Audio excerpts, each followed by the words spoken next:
Good evening. First, I'd like to thank the League of Women Voters for hosting this. I'd like to thank the Brentwood School District as well, and then all of you for taking time to be here this evening to hear what we have to say. My wife, Carrie, and I moved here about 10 years ago. We have 4 kids in the school district, 1 middle schooler, 3 at elementary school over at McGrath. I'm an Army brat, so I've moved around a lot, been to a lot of different places, lived all over the world.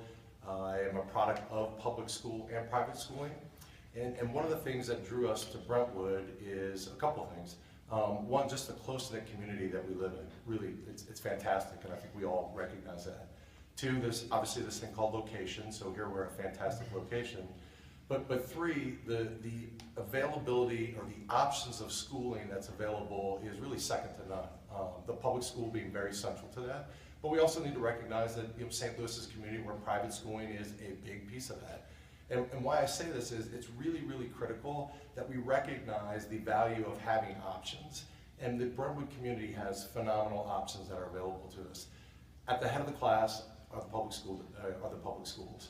So I've taken an interest in running in this particular campaign because I believe we're at a really critical juncture where we need to invest in our schools.